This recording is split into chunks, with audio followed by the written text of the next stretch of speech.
Act 1, Scene 1. Theseus and Hippolyta enter, with Philostrate and others. Theseus. Our wedding day is almost here, my beautiful Hippolyta. We'll be getting married in 4 days, on the day of the new moon. But it seems to me that the days are passing too slowly. The old moon is taking too long to fade away. That old slow moon is keeping me from getting what I want, just like an old widow makes her stepson wait to get his inheritance. Hippolyta. No, you'll see. 4 days will quickly turn into 4 nights. And since we dream at night, time passes quickly then. Finally, the new moon, curved like a silver bow in the sky, will look down on our wedding celebration. Theseus. Go, Philostrate. Get the young people of Athens ready to celebrate and have a good time. Sadness is only appropriate for funerals. We don't want it at our festivities. Philostrate exits. Hippolyta. I wooed you with violence, using my sword, and got you to fall in love with me by injuring you. But I'll marry you under different circumstances, with extravagant festivals, public festivities, and celebration. Aegeus enters with his daughter Hermia, and Lysander and Demetrius. Aegeus. Long live Theseus, our famous and respected duke. Theseus. Thanks, good Aegeus. What's new with you? Aegeus. I'm here full of anger to complain about my daughter Hermia. Step forward, Demetrius. My lord, this man, Demetrius, has my permission to marry her. Step forward, Lysander. But this other man, Lysander, has cast a magic spell over my child's heart. You, Lysander, you've given her poems and exchanged tokens of love with my daughter. You've pretended to be in love with her, singing fake love songs softly at her window by moonlight, and you've captured her imagination by giving her locks of your hair, rings, toys, trinkets, knickknacks, little presents, flowers, and candies. Things that can really influence an impressionable young person. You've connived to steal my daughter's heart, making her stubborn and harsh instead of obedient like she should be. And, my gracious Duke, if she won't agree to marry Demetrius right now, I ask you to let me exercise the right that all fathers have in Athens. Since she belongs to me, I can do what I want with her. As the law says, I can either make her marry Demetrius or have her killed. Theseus. What do you have to say for yourself, Hermia? Think carefully, pretty girl. You should think of your father as a god, since he's the one who gave you your beauty. To him, you're like a figure that he's sculpted out of wax, and he has the power to keep that figure intact or to disfigure it. Demetrius is an admirable man. Hermia. So is Lysander. Theseus. You're right, Lysander's admirable too. But since your father doesn't want him to marry you, you have to consider Demetrius to be the better man. Hermia. I wish my father could see them with my eyes. Theseus. No, you must see them as your father sees them. Hermia. Your Grace, please forgive me. I don't know what makes me think I can say this, and I don't know if speaking my mind to such a powerful and noble person as yourself will damage my reputation for modesty. But please, tell me the worst thing that could happen to me if I refuse to marry Demetrius. Theseus. You'll either be executed or you'll never see another man again. So think carefully about what you want, beautiful Hermia. Consider how young you are, and question your feelings. Then decide whether you could stand to be a nun, wearing a priestess's habit, and caged up in a cloister forever, living your entire life without a husband or children, weekly chanting hymns to the cold and virginal goddess of the moon. People who can restrain their passions and stay virgins forever are holy, but although a virgin priestess might be rewarded in heaven, a married woman is happier on earth. A married woman is like a rose, who is picked and made into a beautiful perfume, while a priestess just withers away on the stem. Hermia. I'd rather wither away than give up my virginity to someone I don't love. Theseus. Take some time to think about this. By the time of the next new moon, the day when Hippolyta and I will be married, be ready either to be executed for disobeying your father, to marry Demetrius, as your father wishes, or to take a vow to spend the rest of your time as a virgin priestess of the moon goddess. Demetrius. Please give in, sweet Hermia, and Lysander. Stop acting like she's yours. I've got more of a right to her than you do. Lysander. Her father loves you, Demetrius, so why don't you marry him, and let me have Hermia? Aegeus. It's true, rude Lysander, I do love him. That's why I'm giving him my daughter. She's mine, and I'm giving her to Demetrius. Lysander to Theseus. My lord, I'm just as noble and rich as he is. I love Hermia more than he does. My prospects are as good as his, if not better. And beautiful Hermia loves me. which is more important than all those other things I'm bragging about. Why shouldn't I be able to marry her? Demetrius, and I'll say this to his face, courted Nidar's daughter, Helena, and made her fall in love with him. That sweet lady Helena loved devoutly. She adores this horrible and unfaithful man. Theseus. I have to admit I've heard something about that, and meant to ask Demetrius about it, but I was too busy with personal matters, and it slipped my mind. Anyway, Demetrius and Aegeus, both of you, come with me. I want to say a few things to you in private. As for you, beautiful Hermia, get ready to do what your father wants, because otherwise the law says that you must die or become a nun, and there's nothing I can do about that. Come with me, Hippolyta. How are you, my love? Demetrius and Aegeus, come with us. I want you to do some things for our wedding, and I also want to discuss something that concerns you both. Aegeus, we're following you, not only because it is our duty, but also because we want to. They all exit, except Lysander and Hermia. Lysander, what's going on, my love? Why are you so pale? Why have your rosy cheeks faded so quickly? Hermia, probably because my cheeks' roses needed rain, which I could easily give them with all the tears in my eyes. Lysander, oh, honey, listen. In books they say that true love always faces obstacles. Either the lovers have different social standings. Hermia, oh, what an obstacle that would be. Imagine being too high on the social ladder and falling in love with someone beneath you. Lysander, or else they were very different ages. Hermia, how awful, being too old to marry someone young. Lysander, or else their guardians and advisers said no. Hermia, what hell to have your love life determined by someone else. Lysander, or even if the lovers are a good match, their love might be ruined by war, death, or sickness, so that the affair only lasts an instant. Their time together might be as fleeting as a shadow, or as short as a dream, lasting only as long as it takes a lightning bolt to flash across the sky, before you can say, look, it's gone. That's how intense things like love are quickly destroyed. Hermia, if true lovers are always thwarted, then it must be a rule of fate. So let's try to be patient as we deal with our problem. It's as normal a part of love as dreams, sighs, wishes, and tears. Lysander, that's the right attitude. So listen, Hermia. I have an aunt who is a widow, who's very rich and doesn't have any children. She lives about 20 miles from Athens, and she thinks of me as a son. I could marry you there, gentle Hermia, where the strict laws of Athens can't touch us. So here's the plan.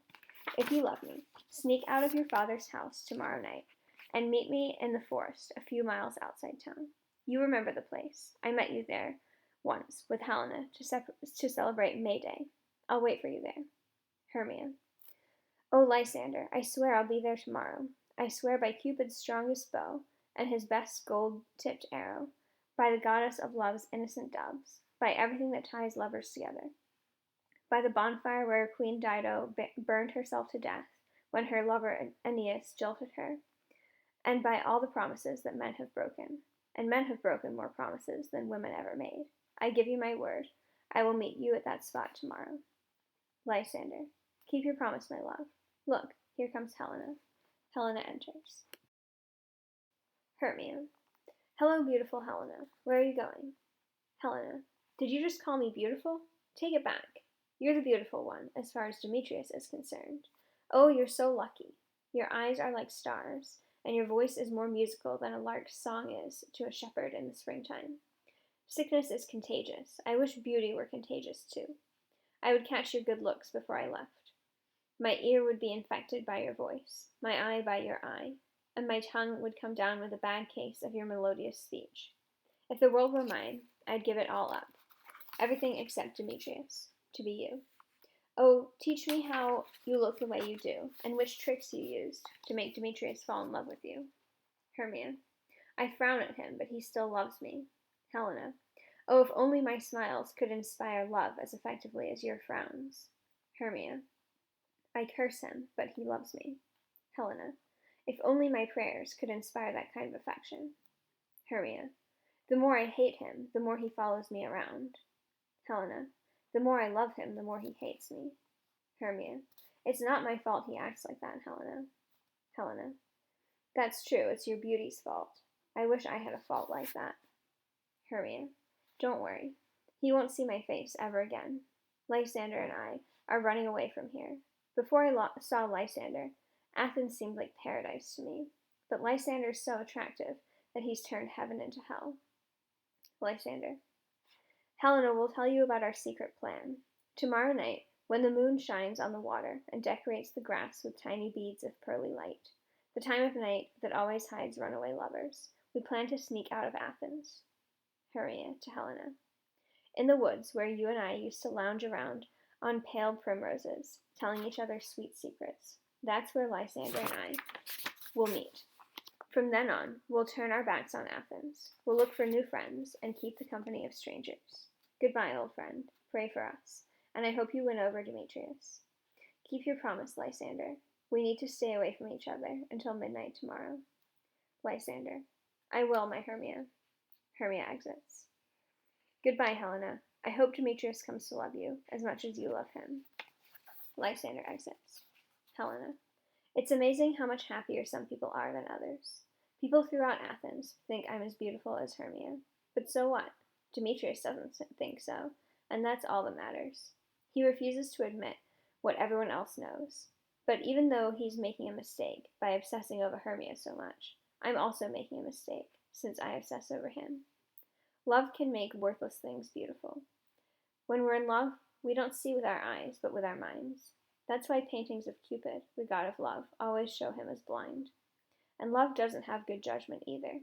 Cupid has wings and no eyes, so he's bound to be reckless and hasty. That's why they say love is a child, because it makes such bad choices. Just as boys like to play games by telling lies, Cupid breaks his promises all the time. Before Demetrius ever saw Hermia, he showered me with promises and swore he'd be mine forever. But when he got all hot and bothered over Hermia, his promises melted away. I'll go tell Demetrius that Hermia is running away tomorrow night. He'll run after her. If he's grateful to me for this information, it'll be worth my pain in helping him pursue my rival Hermia. At least I'll get to see him when he goes, and then again when he comes back. Helena exits. Act 1, Scene 2. Quince the carpenter enters with Snug the cabinet maker, Bottom the weaver, Flute the bellows repairman, Snout the handyman, and Starveling the tailor. Quince. Is everyone here?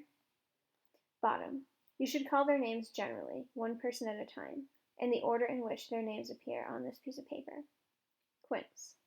This is a list of the names of all the men in Athens who are good enough to act in the play we're going to perform for the Duke and Duchess on their wedding night. Bottom. First, Peter Quince. Tell us what the play is about, then read the names of the actors, and then shut up. Quince. All right. Our play is called A Very Tragic Comedy About the Horrible Deaths of Pyramus and Thisbe. Bottom. Let me tell you, it's a great piece of work, and very funny. Now, Peter Quince, call the names of the actors on the list. Men, gather around him. Quince. Answer when I call your name. Nick Bottom the weaver? Bottom. Here. Tell me which part I'm going to play. Then go on. Quince. You, Nick Bottom, have been cast as Pyramus. Bottom. What's Pyramus? A lover or a tyrant? Quince. A lover who kills himself very nobly for love. Bottom. I'll have to cry to make my performance believable. And as soon as I start crying, oh boy, the audience had better watch out, because they'll start crying too. I'll make tears pour out of their eyes like rainstorms. I'll moan very believably.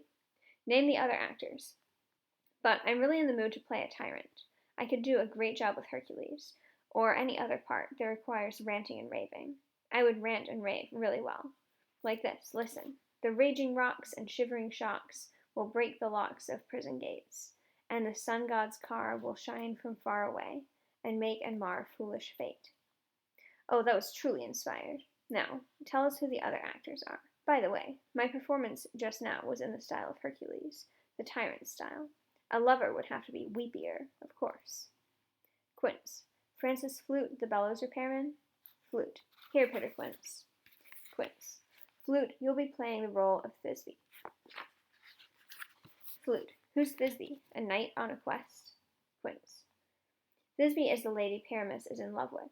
Flute. Oh, come on, don't make me play a woman. I'm growing a beard. Quince. That doesn't matter. You'll wear a mask, and you can make your voice as high as you want to. Bottom.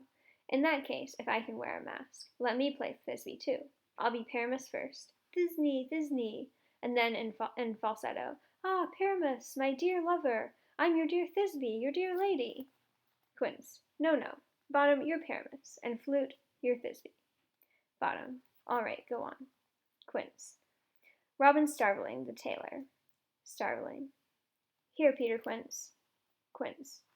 Robin Starveling, you're going to play Thisbe's mother. Tom Snout, the handyman. Snout.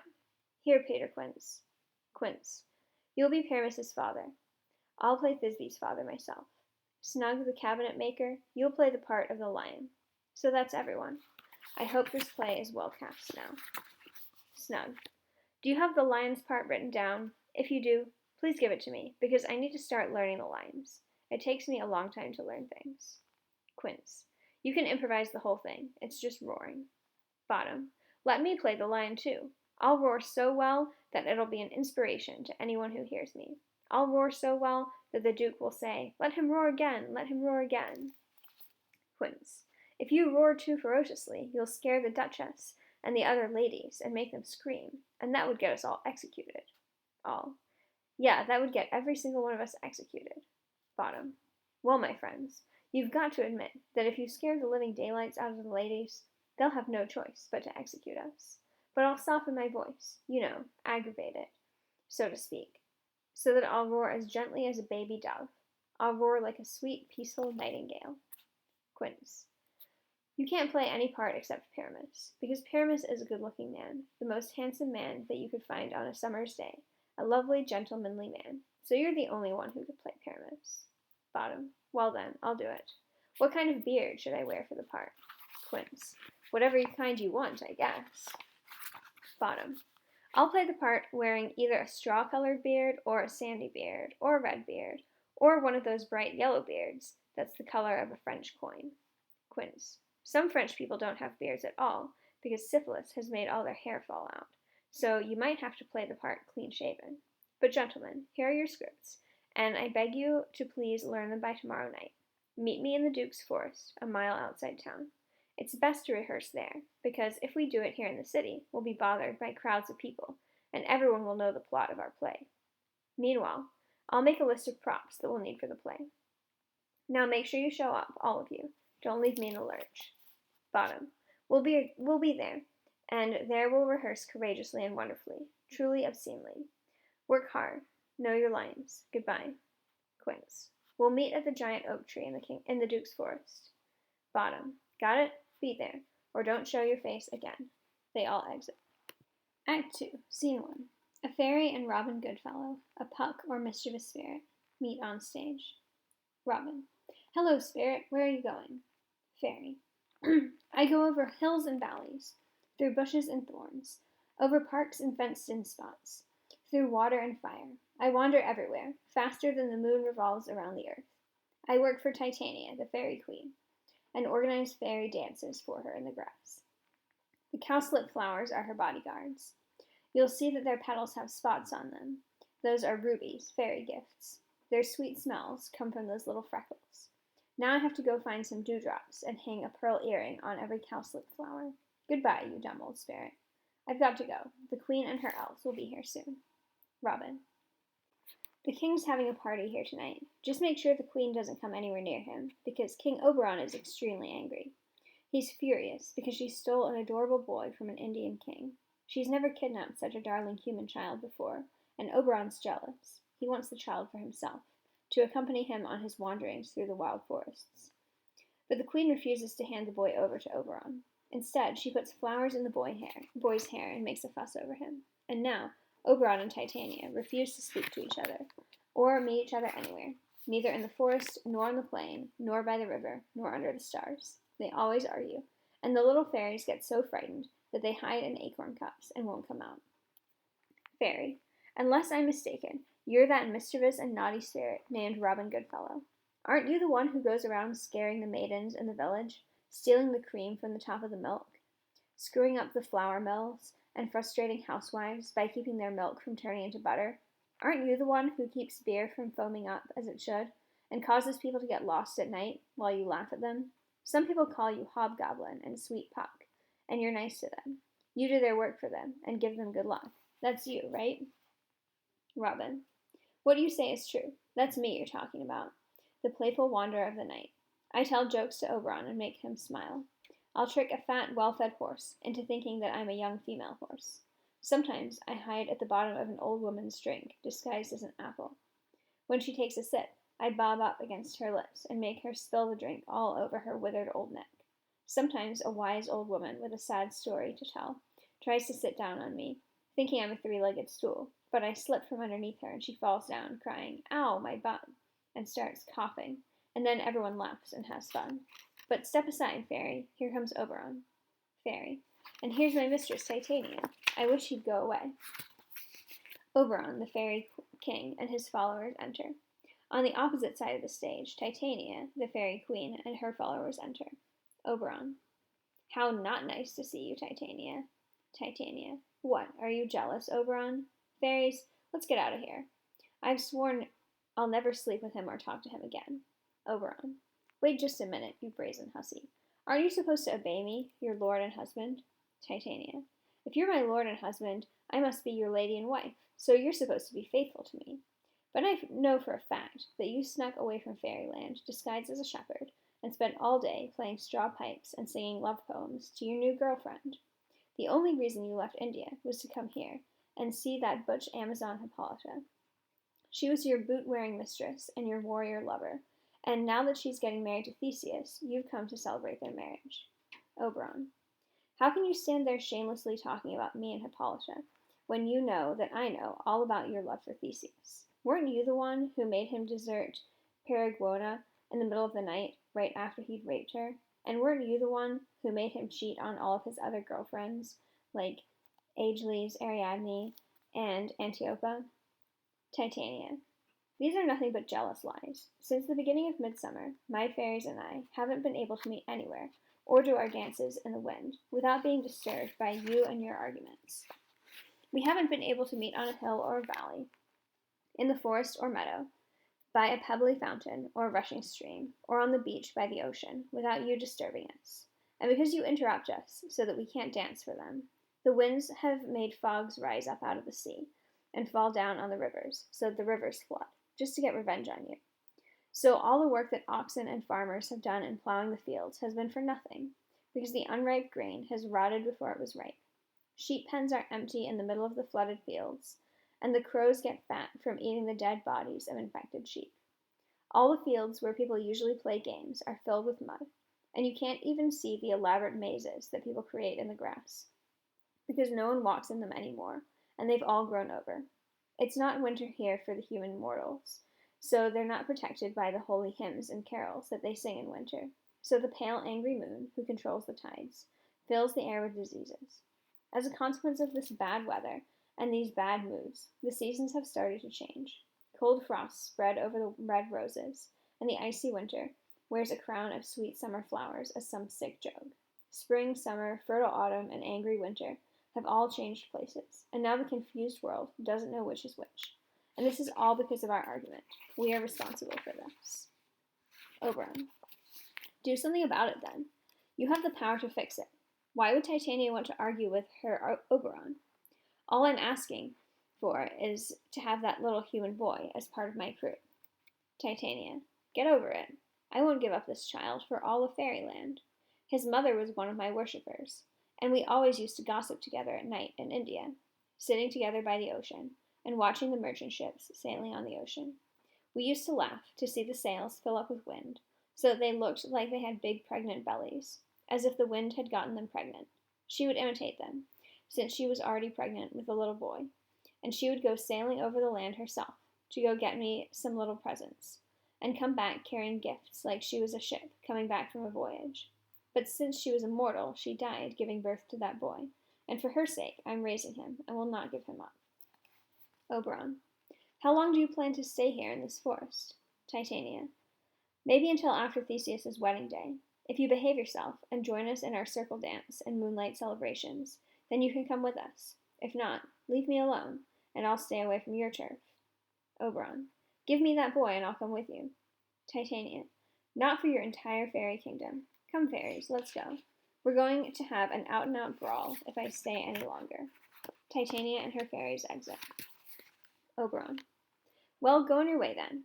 You won't leave this grove until I've paid you back for this insult. To Robin Goodfellow. My dear Puck, come here.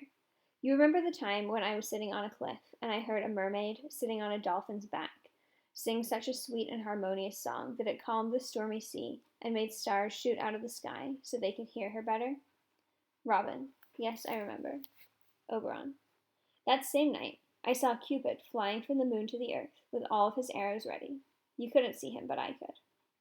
He took aim at a beautiful young virgin who was sitting on a throne in the western part of the world, and he shot his arrow of love well enough to have pierced 100,000 hearts. But I could see that Cupid's fiery arrow was put out by watery virginal moonbeams, so that the royal virgin continued her virginal thoughts without being interrupted by thoughts of love. But I paid attention to where Cupid's arrow fell. It fell on a little western flower, which used to be white as milk, but now has turned purple from being wounded by the arrow of love. Young girls call it love and idleness. Bring me that flower. I showed it to you once. If its juice is put on someone's eyelids while they're asleep, that person will fall in love with the next living creature he or she sees. Bring me this plant, and get back here before the sea monster has time to swim 3 miles. Robin. I could go around the world in 40 minutes. Robin exits. Oberon. When I have the juice of that flower, I'll trickle some drops of it on Titania's eyes while she's sleeping. She'll fall madly in love with the first thing she sees when she wakes up, even if it's a lion, a bear, a wolf, a bull, a monkey, or an ape. And before I make her normal again, I can cure her by treating her with another plant. I'll make her give me that little boy as my page. But who's that coming this way? I'll make myself invisible and listen to their conversation. Demetrius enters, followed by Helena. Demetrius. Look, I don't love you, so stop following me around. Where are Lysander and beautiful Hermia? Lysander I want to stop, but Hermia stops my heart from beating. You told me they escaped into this forest, and here I am, going crazy in the middle of the woods because I can't find my Hermia. Go away, get out of here, and stop following me. Helena. You attract me to you, you cruel magnet, but you must not attract iron, because my heart is as true as steel. If you let go of your power to attract me, I won't have any power to follow you. Demetrius. Do I ask you to follow me? Do I speak to you kindly? Don't I tell you in the clearest terms that I do not and cannot love you? Helena. Yes, but that makes me love you even more. I'm your little dog, Demetrius. The more you beat me, the more I'll love you. Treat me like you would treat a dog. Kick me, hit me, neglect me, try to lose me. Just let me follow behind you, even though I'm not good enough for you. Could I ask for a worse place in your heart than to be treated as you would treat a dog? And yet I would consider it an honor to be your dog. Demetrius. Don't push it. Just looking at you makes me sick. Helena. And I get sick when I can't look at you. Demetrius. You're risking your reputation by leaving the city and stalking someone who doesn't love you. Standing around alone in a deserted area in the middle of the night isn't the best way to protect your virginity. Helena. I rely on your virtue to protect me, and because I can see your shining face, it doesn't feel like nighttime to me. This forest doesn't seem deserted when you're here, because you are all the world to me. So how can anyone say I'm alone when the whole world is here to look at me? Demetrius. I'll run away from you and hide in the bushes and leave you to the mercy of wild animals. Helena. The wildest animal isn't as cruel as you are. Run wherever you want to. The story of Daphne and Apollo will be changed. The lustful god Apollo runs away from the virginal nymph Daphne, who pursues him. The dove chases after the griffin, which is usually its predator, and the gentle deer tries to hunt down the tiger. Speed is useless when the cowardly person chases and the brave person runs away. Demetrius. I'm not sticking around to listen to you any longer. Leave me alone. Or if you follow me, you'd better understand that I'll do something bad to you in the forest. Helena. Yes, you already hurt me in the church, in the town, and in the fields. Shame on you, Demetrius. Your behavior is an insult to all women. We cannot fight for love as men can. We should be pursued and courted. We aren't made to do the pursuing. Demetrius exits. I'll follow you and turn this hell I'm in into a kind of heaven. It would be heavenly to be killed by someone I love so much. Helena exits. Oberon. Goodbye, nymph. Before he leaves this part of the forest, You'll change places. You'll be the one running away, and he'll be in love with you. Robin enters. Do you have the flower? Welcome, traveler. Robin, here it is. Oberon, please give it to me. He takes the flower from Robin. I know a place where wild thyme blooms, and oxlips and violets grow. It's covered over with luscious honeysuckle, sweet musk roses, and sweetbriar.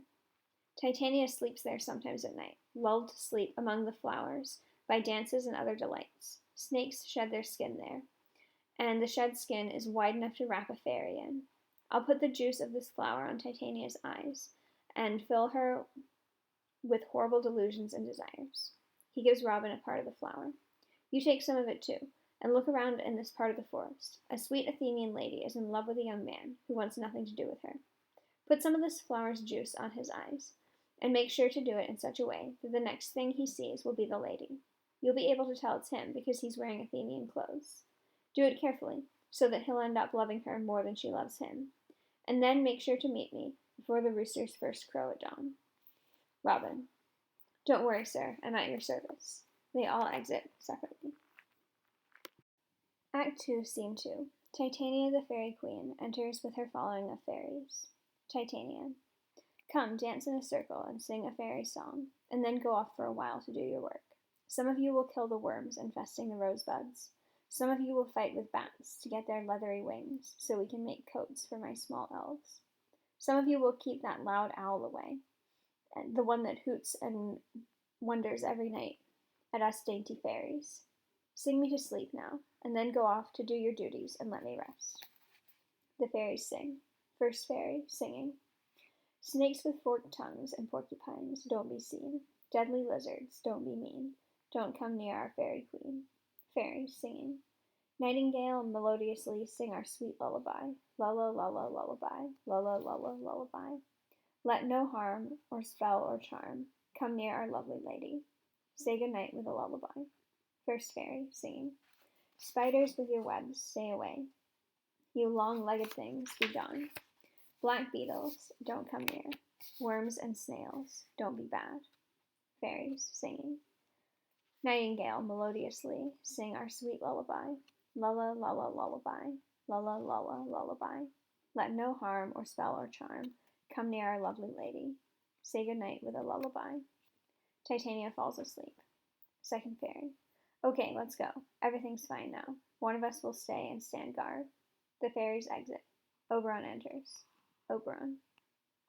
He squeezes flower juice on Titania's eyelids. Whatever you see first when you wake up, think of it as your true love. Love him and yearn for him, even if he's a lynx, a cat, a bear, a leopard, or a wild boar. Whatever's there when you wake up will be dear to you. Wake up when something nasty is nearby. Oberon exits. Lysander and Hermia enter. Lysander. My love, you look like you're about to faint from wandering in the woods for so long. And to tell you the truth, I've gotten us lost. We'll take a rest, if you think it's a good idea, and wait until daylight, when things will be easier. Hermia. Let's do that, Lysander. Find something to cushion you while you sleep. I'm going to rest my head on this little slope. Lysander. We can both sleep together on the grass. We'll have one heart, one bed, two bodies, and one faithful vow. Hermia. No, Lysander, please for my sake, sleep a little farther away. Don't sleep so close to me. Lysander. Oh, sweetheart, I didn't mean anything naughty when I said that. When lovers talk to each other, their hearts should understand each other. I just meant that our hearts are joined, so we can almost think of them as one heart. Our two bodies are linked together by the promises we've made to each other, so there are two bodies and one faithful vow. So let me sleep next to you. If I lie next to you, I won't lie to you. I'll be faithful and respect you. Hermia. Lysander's got away with words. I would certainly be rude and shameful if I had implied that you were a liar. But please, darling, sleep a little farther away, so we can behave properly. It's only proper for a well-behaved bachelor and a well-behaved girl to be physically separated like this. Stay away for now, and good night, my sweet friend.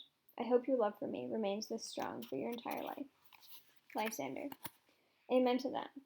I hope my life ends before my loyalty to you does. I'll sleep over here. Sleep well. Hermia. You sleep well too. Hermia and Lysander sleep. Robin enters. Robin. I've been through the entire forest, but I haven't found any Athenian man to use the flower on. He sees Lysander and Hermia. Wait a second, who's this? He's wearing Athenian clothes. This must be the guy who rejected the Athenian girl. And here's the girl, sleeping soundly on the damp and dirty ground. Pretty girl. She shouldn't lie near this rude and heartless man. He puts the flower juice on Lysander's eyelids. Jerk, I threw all the power of this magic charm on your eyes. When you wake up, let love keep you from going back to sleep. Wake up when I'm gone, because now I have to go to Oberon. Robin exits. Demetrius and Helena enter, fronting. Helena.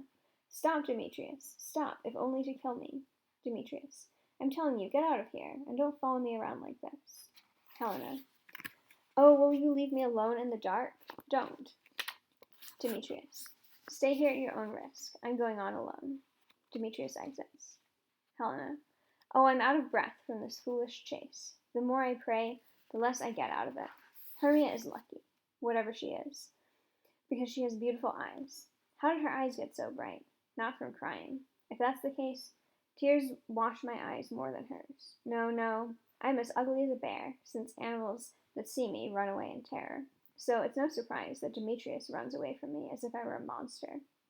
What evil and deceitful mirror made me think I could rival Hermia's starry eyes? She sees Lysander. But who's this here? Lysander on the ground. Is he dead or sleeping? I don't see any blood or injuries. Lysander, if you're awake, wake up. If you're alive, wake up. Lysander, waking up. If I'd even run through fire if you told me to. Radiant, beautiful Helena.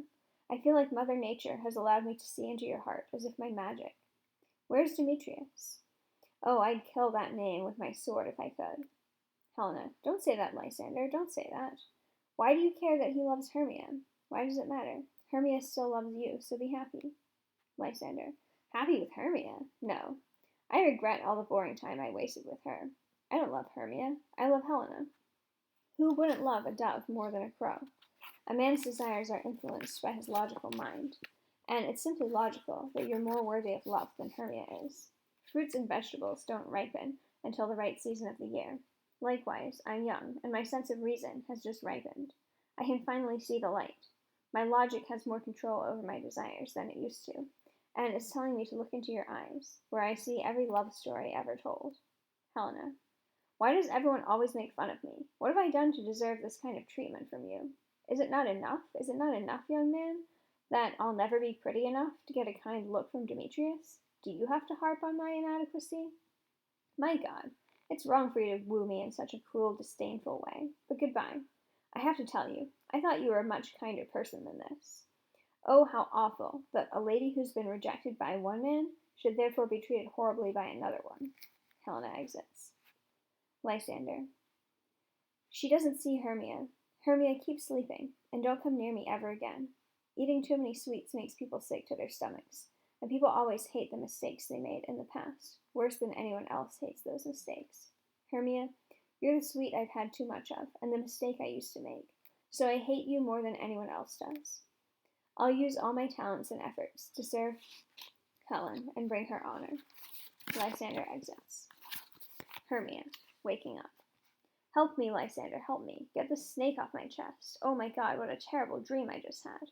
Lysander, look how I'm shaking from fear. I thought a snake was eating my heart while you sat smiling and watching. Lysander! What? Is he gone? Lysander, my lord. What? Is he out of earshot? Gone? No answer? Nothing? Oh God, where are you? Say something if you can hear me. Say something, please. I'm almost fainting with fear. Nothing? Then I guess you're nowhere nearby. I'll find you, or die, right away. Hermia exits. Act 3, Scene 1. While Titania is asleep on stage, the clowns, Bottom, Quince, Flute, Snug, Snout, and Starveling, enter. Bottom. Are we all here? Quince. Right on time. This is the perfect place to rehearse. This clearing will be the stage, and this hawthorn bush will be our dressing room. Let's put on our play exactly as we'll perform it for the Duke. Bottom. Peter Quince. Quince. What is it, Jolly Bottom? Bottom. There are things in this comedy of Pyramus and Thisbe that will never work. First of all, Pyramus has to take out a sword to kill himself, which the ladies in the audience won't be able to stand. What should we do about that? Snout. By God, that's a real problem. It's true. Starveling. I think we'll have to leave out all the killing, come to think of it. Bottom. Not at all. I've got a plan that will fix everything. Write me a prologue that I can recite to the audience before the play starts. I'll tell them that we won't hurt anyone with our swords and that Paramus isn't really dead. And to make it even clearer, we can tell them that I'm playing Paramus, but I'm not really Paramus. Really, I'm Bottom the Weaver. That'll keep them from being afraid. Quince. All right, we'll have a prologue then. We'll write it in alternating 8 and 6 syllable lines, just like in a ballad. Bottom. No, add in a couple more syllables. Make it 8 and 8. Snout. Won't the ladies be scared of the lion? Starveling. I'm really worried about that. Bottom. Sirs, you ought to think to yourself, bringing in, God forbid, a lion amongst ladies is really terrible. There's no scarier wild bird than the living lion, and we should remember that. Snout. So we need another prologue to tell everyone he's not a real lion. Bottom. No, we can just announce the actor's name and let his face show through the lion costume and have him say something himself. He should say the following, or something else to the same effect. Ladies, or lovely ladies, I would like to ask you, or I would like to request of you, or I would like to beg of you, not to be afraid and not to tremble with fear. I value your lives as highly as my own. If you thought I was a real lion, I would be risking my life. But no, I am not a lion. I am not at all a lion. I am a man, just like other men. And then he should say his name, and tell them plainly that he's Snug the Carpenter. Quince. All right, that's what we'll do then. But there are two things we still have to figure out. How are we going to bring moonlight into a room? Because, Paramus and Thisbe meet by moonlight.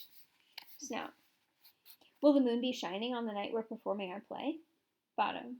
We need a calendar. Look in the almanac. Look up moonshine. Look up moonshine. Quince. He takes out a book. Yes, the moon will shine that night. Bottom. Well then, you can leave one of the windows open in the big hall where we'll be performing, and the moon can shine in through the window. Quince. Yes, or else someone will have to come in carrying a bundle of sticks and a lantern and say he's come to disfigure or represent the character of Moonshine, because the man in the moon is supposed to carry sticks and a lantern. But there's still another problem. We need to have a wall in the big hall, because, according to the story, Paramus and Thisbe talked through a little hole in a wall. Snout. You'll never be able to bring in a wall. What do you think, Bottom? Bottom. Someone should play the part of wall. He can have some plaster or clay or limestone or something on him to show the audience he's a wall.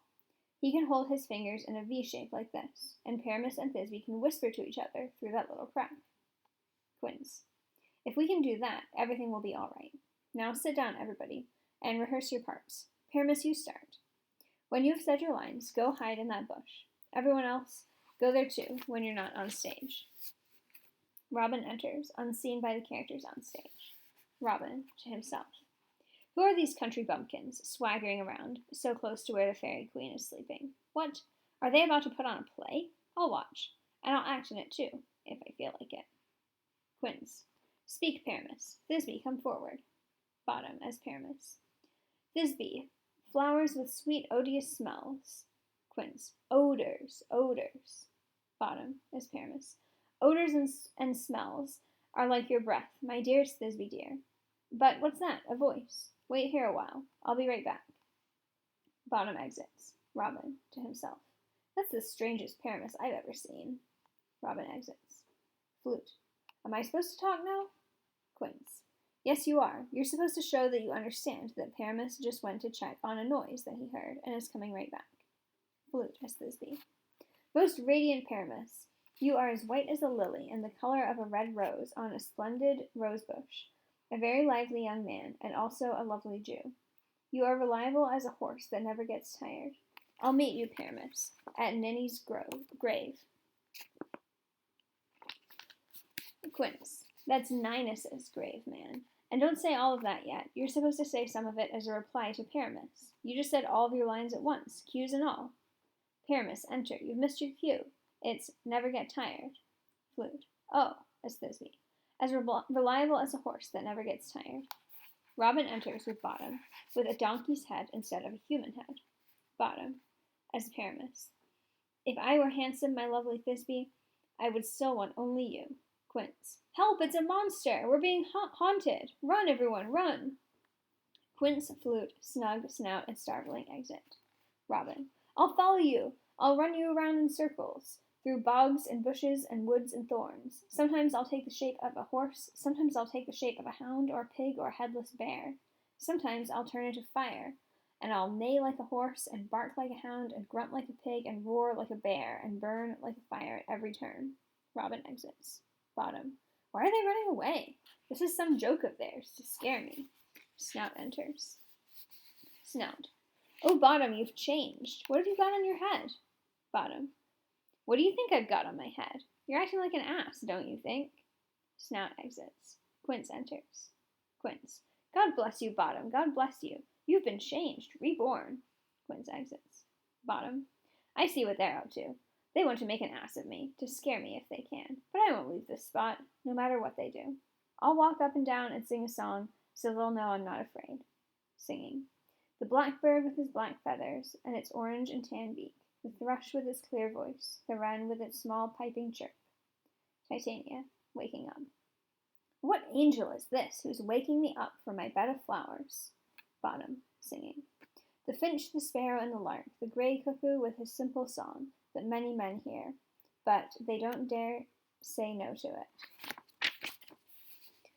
Of course they don't say no. Who'd waste his time talking to such a stupid bird? Who'd bother to accuse a bird of lying, even if the bird were telling him that his wife was cheating on him? Titania. Please sing again, sweet human. I love to listen to your voice, and I love to look at your body.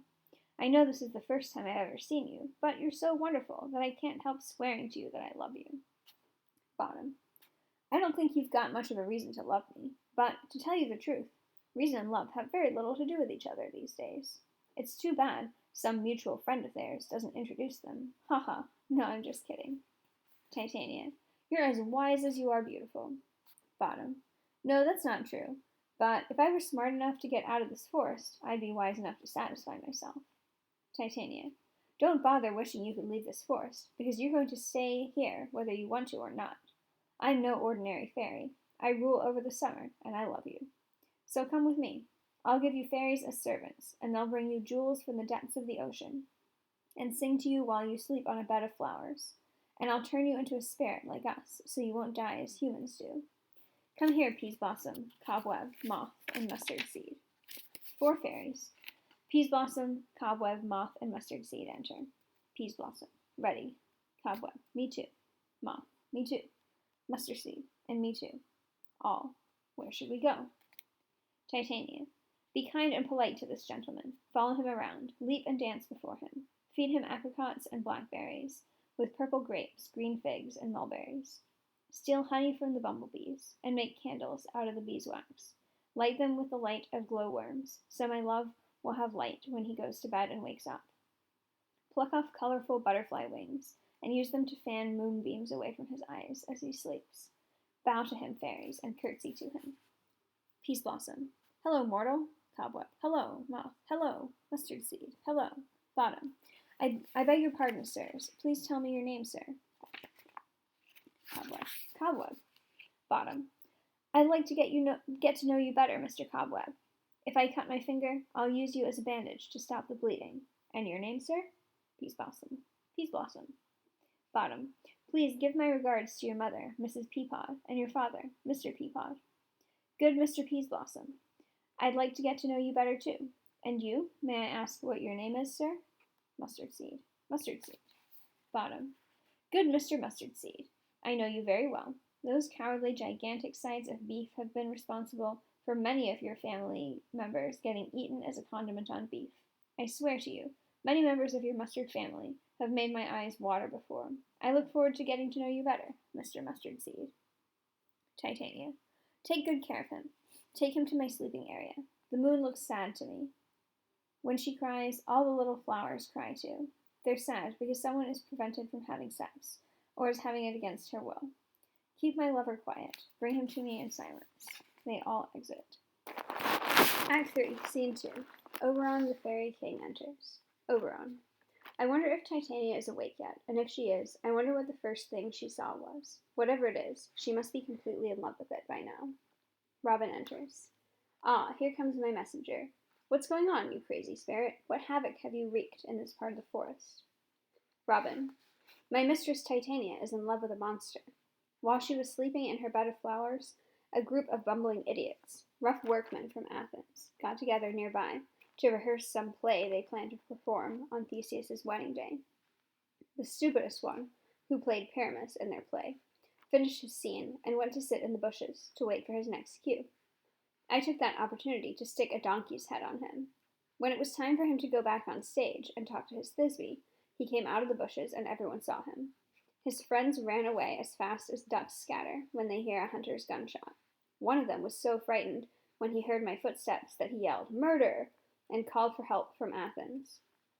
They were all so afraid that they completely lost their common sense. They started to become scared of inanimate objects, terrified by the thorns and briars that catch at their clothing and pull off their sleeves and hats. I led them in this frightened, distracted state, and left sweet Pyramus there, transformed into someone with a donkey's head.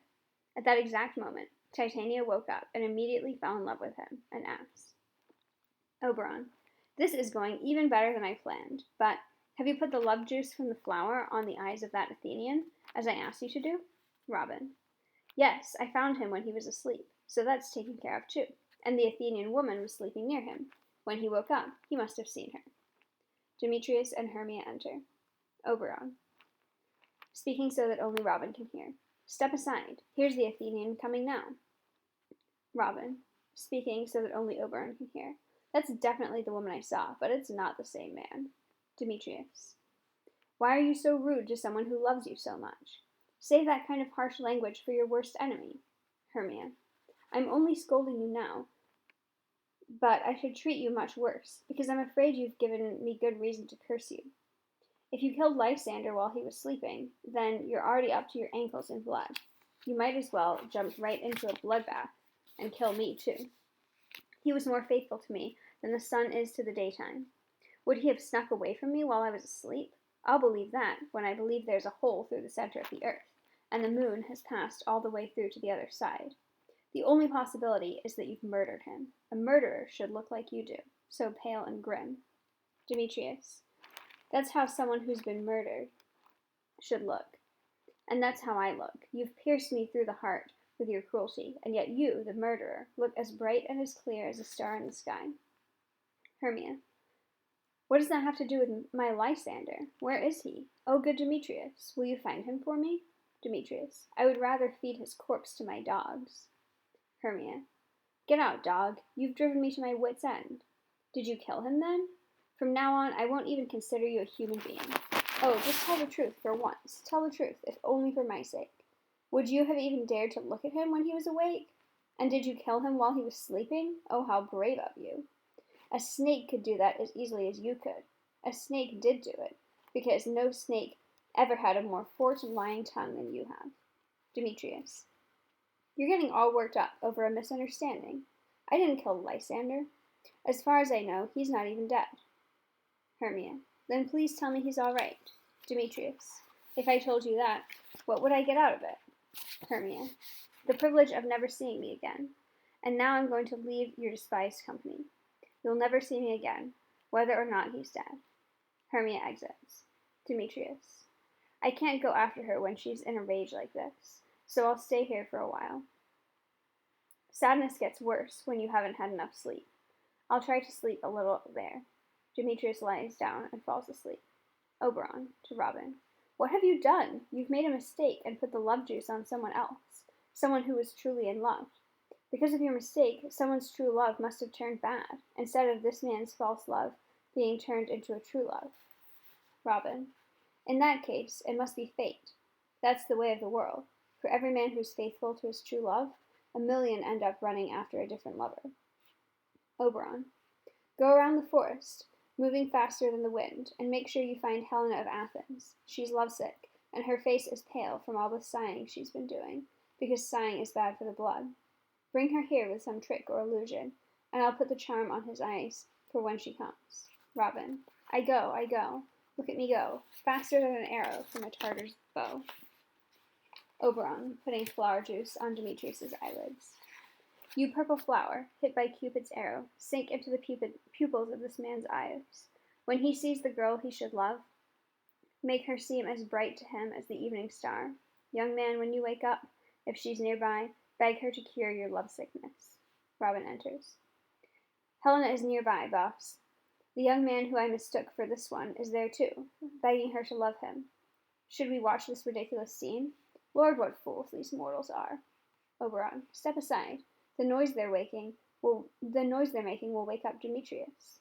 Robin, then the two of them will both pursue one girl. That will be funny enough, and preposterous situations are my favorite thing. Lysander and Helena enter. Lysander, why do you think I'm making fun of you when I tell you I love you?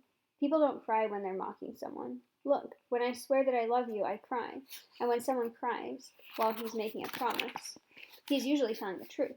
How can it seem like I'm making fun of you when my tears prove that I'm sincere?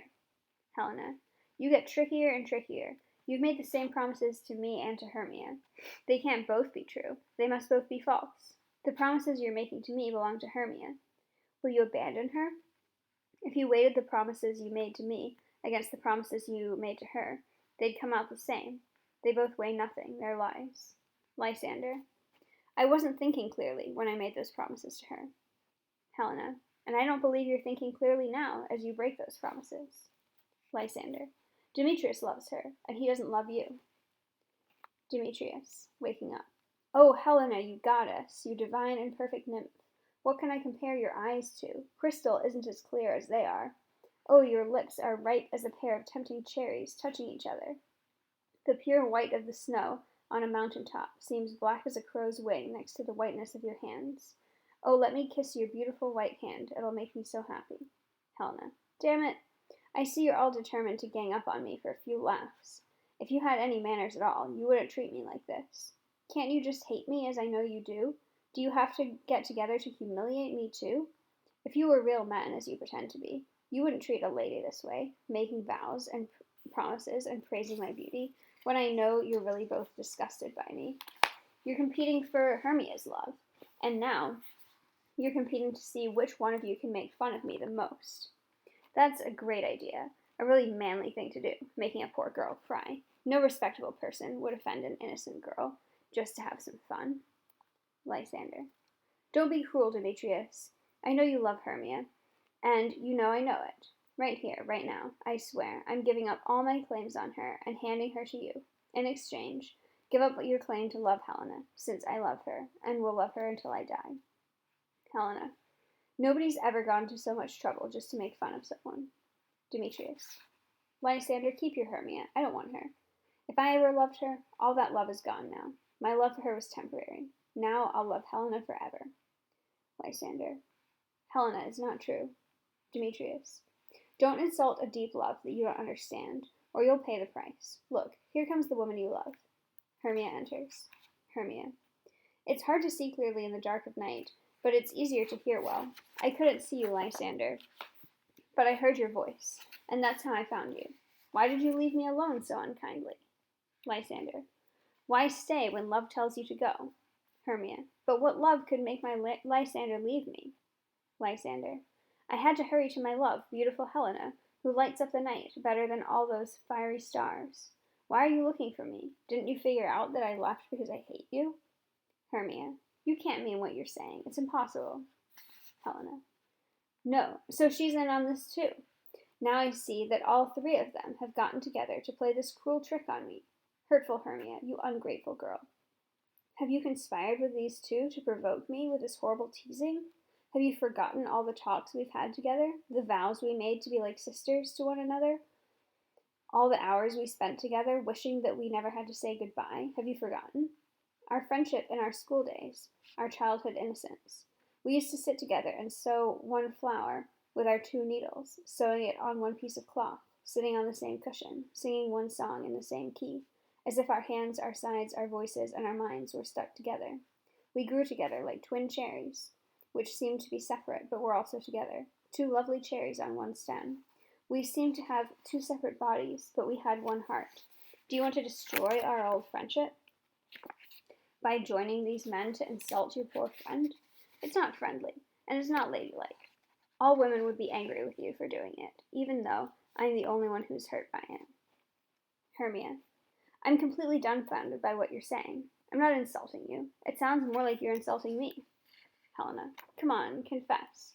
Didn't you send Lysander as an insult to follow me around praising my eyes and my face? Haven't you made your other love, Demetrius, who kicked me with his foot not so long ago, call me a goddess and a divine, rare, precious, heavenly creature?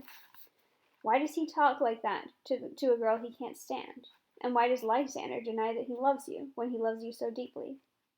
Why would he show me any affection unless you told him to? Why does it matter that I'm not as lucky or lovable as you are, and that the love I feel is unrequited? You should pity me for that reason, not hate me. Hermia. I don't know what you're talking about. Helena. Oh, fine. All right. Go ahead. Keep up your little game. Pretend to be sympathetic, but then nudge each other and wink and make faces at me when I turn my back. Keep up your wonderful game. You're doing such a good job on this trick. Someone should write a book about it. If you had any sense of pity or manners, you wouldn't pretend to fight over me like this. But goodbye. It's partly my own fault, since I followed you here. Leaving or dying will soon take care of everything. Lysander. Stay, lovely Helena. Listen to my excuse. My love, my life, my soul. Beautiful Helena. Helena. That's a good one. Hermia. To Lysander. Don't insult her like that, Lysander, darling. Demetrius. To Lysander. If Hermia's begging can't make you stop insulting Helena, I can force you to do so. Lysander. You can't force me any more than Hermia can beg me. Your threats are no stronger than her whining. Helena, I love you. I swear I do. I'll give my life for you, just to prove this guy wrong when he says I don't love you. Demetrius. I say that I love you more than he does. Lysander. If that's what you say, go fight a duel with me and prove it. Demetrius. You're on. Let's do it. Hermia. Lysander. Where are you going with all this? She holds Lysander back. Lysander to Hermia. Get away, you African. Demetrius to Hermia. No, no. He'll act like he's going to break free from you, Hermia. To Lysander. Pretend you're going to follow me, but then don't come. You're a coward. Get out of here. Lysander to Hermia. Stop hanging on me, you cat, you thorn. Let go of me, or I'll shake you off like a snake. Hermia. Why have you gotten so rude? What happened to you, my darling? Lysander. Your darling? Get out, you dark-skinned gypsy. Get out, you horrible poison. Get out. Hermia. Are you joking? Helena. Of course he is, and so are you. Lysander. Demetrius, I'm ready to fight you, as promised. Demetria. I wish we had a signed legal contract. I can see you don't keep your promises very well. I don't trust you. Lysander. What? Do you want me to hit Hermia, hurt her, kill her? Sure, I hate her, but I wouldn't hurt her. Hermia. To Lysander. Can you hurt me any more than by saying you hate me? Hate me? Why? What's happened to you, my love? Am I not Hermia? Aren't you Lysander? I'm as beautiful now as I was a little while ago. You still loved me when we fell asleep, but when you woke up, you left me. So you left me. Oh, God help me, for real? Lysander. I certainly did, and I never wanted to see you again. So stop hoping and wondering what I mean. I've spelled it out for you clearly. It's no joke. I hate you, and I love Helena. Hermia. Oh no, to Helena. You trickster, you snake, you thief. What? Did you sneak in at night and steal my love's heart from him? Helena. Oh, that's very nice. You ought to be ashamed of yourself. You're going to make me mad enough to answer you. Damn you, you faker, you puppet. Hermia. Puppet? Why puppet? Oh, I see where this is going. She's talking about our difference in height. She's paraded in front of him to show off how tall she is. She won him over with her height. Does he have such a high opinion of you because I'm so short? Is that it? So how short am I, you painted barber pole? Tell me, how short am I? I'm not too short to gouge your eyes out with my fingernails. Helena, to Lysander and Demetrius. Please don't let her hurt me, gentlemen, however much you want to tease me. I never was much good with insults. I'm not mean and catty like her. I'm a nice, shy girl. Please don't let her hit me. Maybe you think that because she's shorter than me, I can take her. Hermia. Shorter. See, she's doing it again. Helena. Good Hermia, please don't act so bitter toward me. I always loved you. Hermia, and gave you advice. I never did anything to hurt you, except once, when I told Demetrius that you planned to sneak off into this forest. And I only did that because I loved Demetrius so much. He followed you, and I followed him because I loved him. But he told me to get lost, and threatened to hit me, kick me, even kill me. Now, just let me go quietly back to Athens. I'll carry my mistakes back with me. I won't follow you anymore. Please let me go. You see how naive and foolish I've been. Hermia. Well, get out of here then. What's keeping you? Helena. My stupid heart, which I'm leaving behind here. Hermia. What? You're leaving it with Lysander? Helena. No, with Demetrius. Lysander. Don't be afraid. She can't hurt you, Helena. Demetrius to Lysander. That's right. Hermia won't hurt Helena, even if you try to help her. Helena. Oh, when you get her angry, she's a good fighter and vicious too. She was a hellcat in school, and she's fierce, even though she's little. Hermia. Little again? Nothing but little and short. Why are you letting her insult me like this? Let me at her. Lysander to Hermia. Get lost, you dwarf, you tiny little weed. You scrap, you acorn. Demetrius. You're doing too much to defend a woman who wants nothing to do with you. Leave Hermia alone. Don't talk about Helena. Don't take Helena's side. If you can treating Hermia so badly, you'll pay for it. Lysander. Hermia's not holding on to me anymore. Follow me if you're brave enough, and we'll fight over Helena. Demetrius. Follow? No, I'll walk right next to you, side by side. Demetrius and Lysander exit. Hermia. All this fighting is because of you. Stay where you are. Helena. I'm not sticking around here anymore. I don't trust you. You might be a better fighter than I am. My legs are longer, and I can run away faster. Helena exits. Hermia. I just can't believe any of this. I don't know what to say. Hermia exits. Oberon to Robin. This is all your fault. You made mistakes constantly, or else you caused this kind of trouble on purpose. Robin. Believe me, King of Illusions.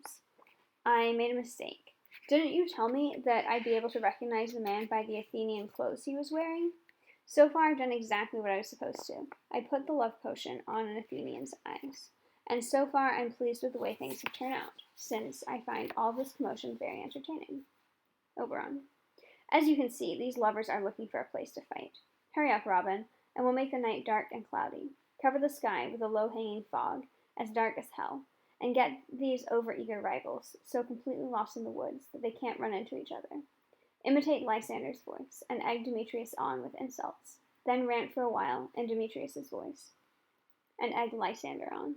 That way, you'll get them away from each other, until they're so exhausted that they'll sleep like the dead. Oberon gives a new flower to Robin. When they're asleep, crush some of this flower juice into Lysander's eyes. The flower juice has the poison to erase all the damage that's been done to his eyes, and to make him see normally, the way he used to. When they wake up, all this trouble and conflict will seem like a dream or a meaningless vision. Then the lovers will go back to Athens, united together until death. While you're busy with that, I'll go see Queen Titania and ask her once again for the Indian boy. And then I'll undo the spell that I cast over her, so she won't be in love with that monster anymore. Then everything will be peaceful again. Robin. We've got to act fast, my lord of the fairies.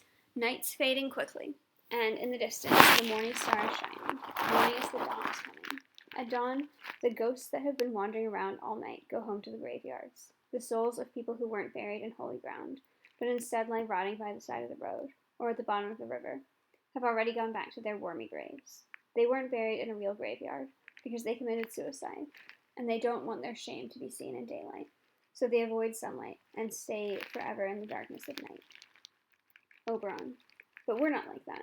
We're a different kind of spirit, and we don't have to run away from the sunlight. I like the morning.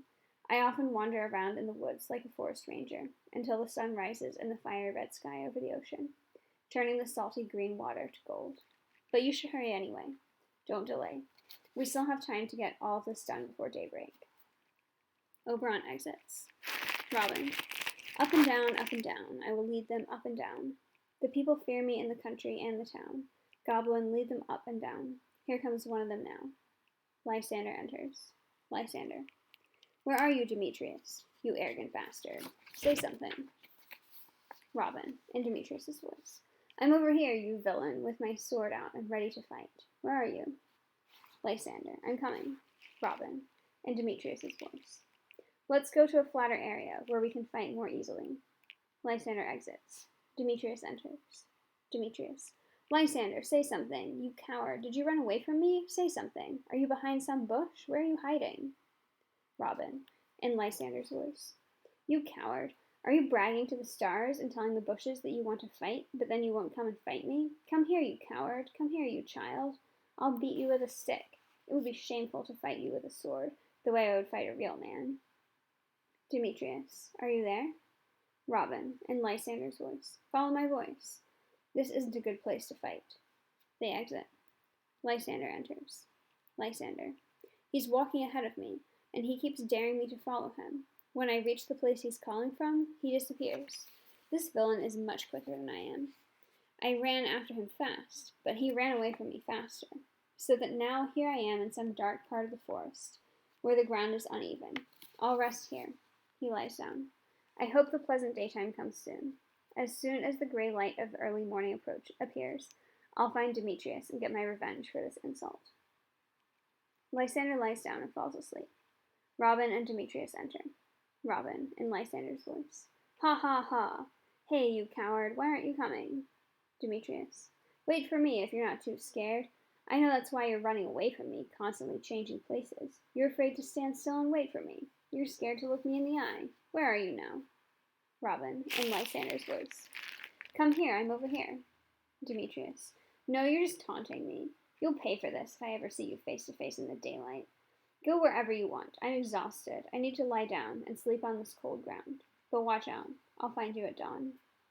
Demetrius lies down and sleeps. Helena enters. Helena.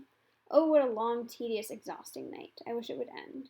I wish the comforting light of day would shine, so I can go back to Athens and get away from these people who hate me so much. I hope I'll be able to sleep and escape my troubles for a while. People can sometimes forget their differences when they're asleep. Helena lies down and sleeps. Robin. Only 3 so far? We're still waiting for 1 more. 2 of both kinds makes 4.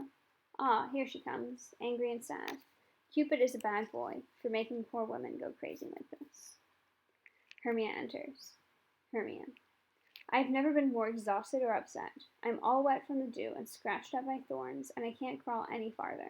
I just can't go on. My legs can't hold themselves up. I'll sleep here until morning. If they do fight, I hope Lysander is safe. Hermia lies down and sleeps. Robin. Sleep well there on the ground. I'll cure you, gentle lover, by putting this medicine on your eyes. Robin puts the nectar of the flower on Lysander's eyelids. When you wake, you will be truly delighted to see the woman you once loved. And when you wake up, you'll be a walking illustration of the well-known country proverb, Jack will have Jill and everything will be all right. Robin exits. Act 4, Scene 1. Demetrius, Helena, Hermia, and Lysander are still sleeping on the stage. Titania enters with Bottom, who still has a donkey's head, and the fairies Peasbottom, Cobweb, Moth, and Mustard Seed. Oberon enters behind them, unseen by those on stage. Titania to Bottom.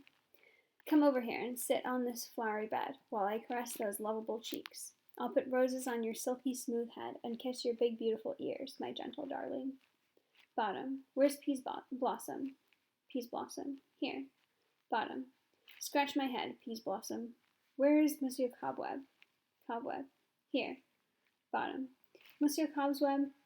Sir, get out your weapons and kill me a striped bumblebee on a thistle, and bring me its honey. Don't tire yourself out, monsieur.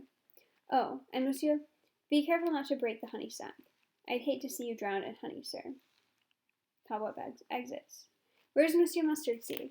Mustard Seed, here. Bottom. Give me your fists, Mr. Mustard Seed. Please stop bowing, good sir. Mustard Seed. What would you like me to do? Bottom. Nothing, good sir, except to help Sir Cobweb scratch my head. I should go to the barber's, monsieur, because I think I'm getting really hairy around the face. And I'm such a sensitive ass that if my hair even tickles me a little, I need to scratch. Titania. Would you like to hear some music, my sweet love? Bottom. I have a pretty good ear for music. Let's hear someone play the triangle and the sticks. Titania. Or tell me, my sweet love, what you'd like to eat. Bottom. Actually, I'd like a few pounds of grass. I'd like to munch on some good dry oats. Or maybe I've got a hankering for a bundle of hay. There's nothing like good hay, really sweet hay. Titania.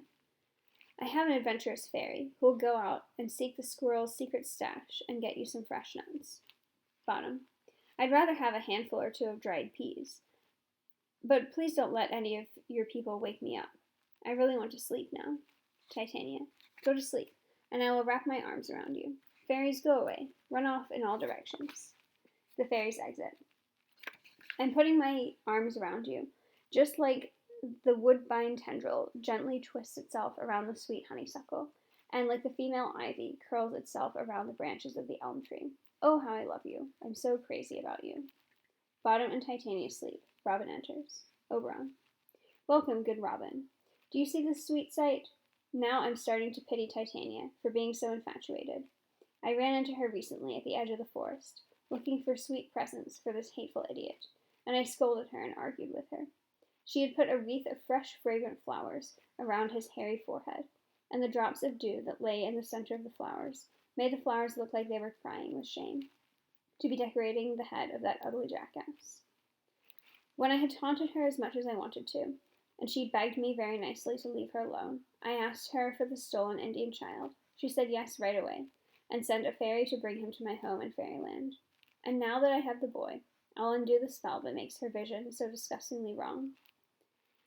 And, gentle pup, take this transformed ass's head off the head of that Athenian man, so that when he wakes up at the same time as the rest of them do, they can all go back to Athens. They'll only remember the events of tonight as a very unpleasant dream. But first I'll release the fairy queen from the spell. Oberon squeezes the juice from the second flower into Titania's eyes. Be like you used to be, and see like you used to see. This bud belongs to Diana, the goddess of virginity, and it has the power to undo the effects of Cupid's flower. Now, Titania, wake up, my sweet queen. Titania, waking up. Oberon, I've had such a strange dream. I dreamed I was in love with an ass. Oberon, there's your boyfriend, sleeping right over there. Titania, how did this happen? Oh, I hate looking at his face now. Oberon, be quiet a while. Robin, take off this donkey head. Titania, get the fairies to play some music, and make these 5 people sleep more soundly than humans have ever slept before. Titania, music. Play the kind of music that puts people to sleep. The music plays. Robin, removing the ass's head from bottom. When you wake up, see things with your own foolish eyes again. Oberon, play the music. Take my hands, my queen, and we'll lull these people to sleep with our soft dancing. He dances with Titania. Now that you and I are friends again, we can dance for Duke Theseus tomorrow at midnight and bless his marriage and his marriage bed. These other lovers will get married alongside him, and they'll all be in high spirits. Robin, listen, Fairy King. I can hear the larks singing. Morning's here.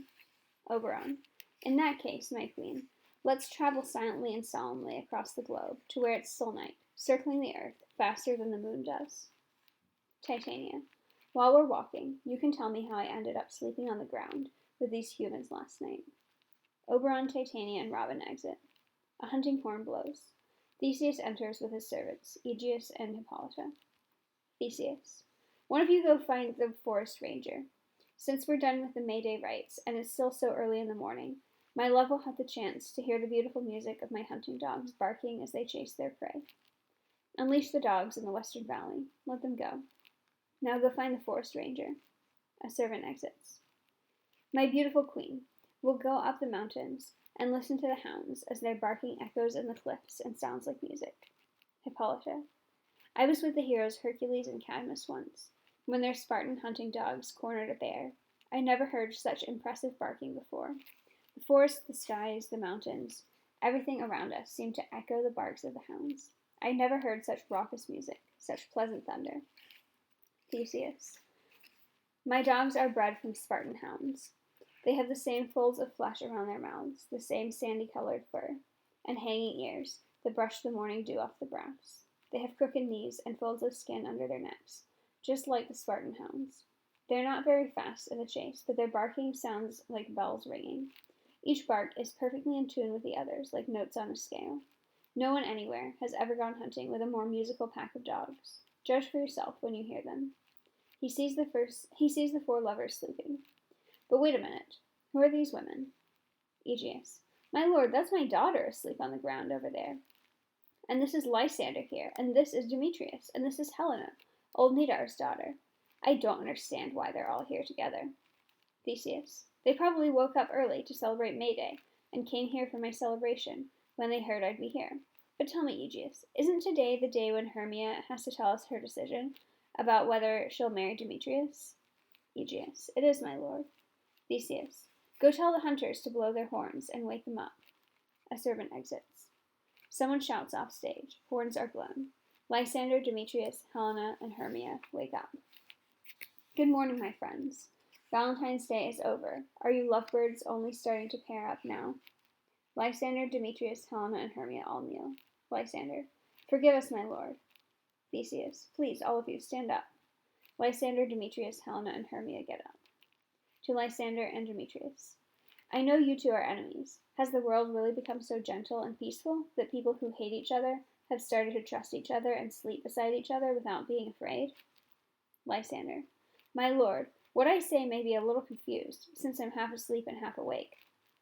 I swear at the moment I really couldn't tell you how I ended up here, but I want to tell the truth, and now that I think about it, I think this is true. I came here with Hermia. We were planning to leave Athens to escape the Athenian law and... Aegeus to Theseus. Enough, my lord. You've heard enough evidence.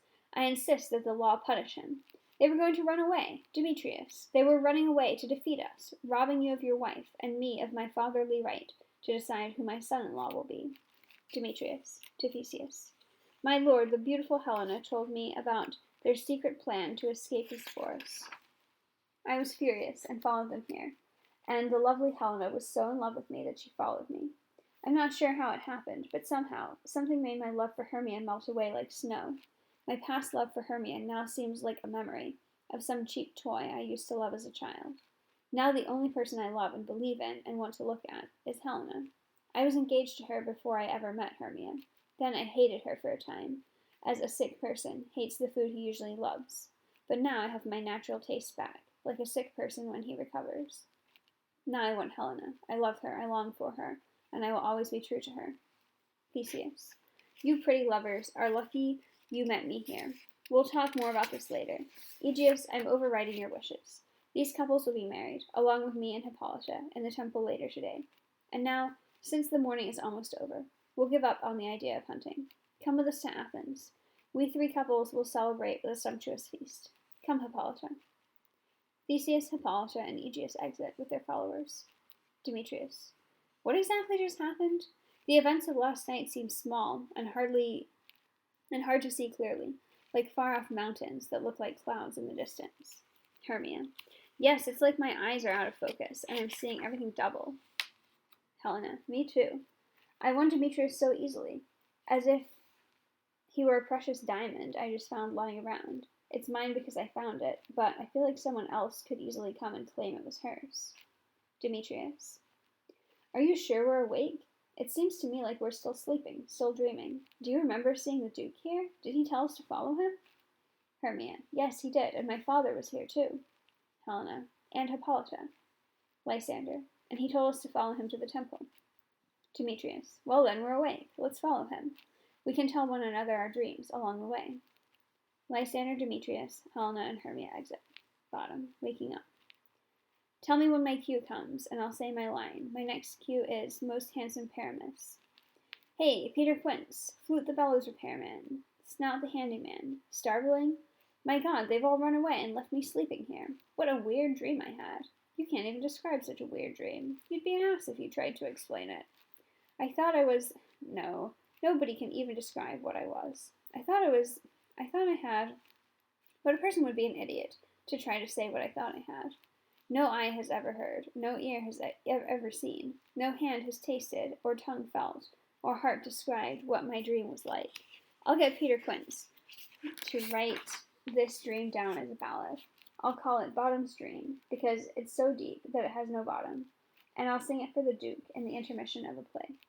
Or maybe, to make it even more lovely, I'll sing it when the heroine dies. Bottom exits. Act 4, Scene 2. Quince, Flute, Snout, and Starveling enter. Quince. Have you sent anyone to Bottom's house? Has he come home yet? Starveling. No one's heard from him. I'm sure he's been kidnapped. Flute. If he doesn't show up, the play is ruined. It won't go on, will it? Quince. No, it would be impossible. He's the only person in Athens who can play Paramus. Flute. Definitely. He's quite simply the smartest working man in Athens. Quince. Yes, and the best looking too, and his voice is the paramour of sweetness. Flute. You mean paragon. A paramour is something bad.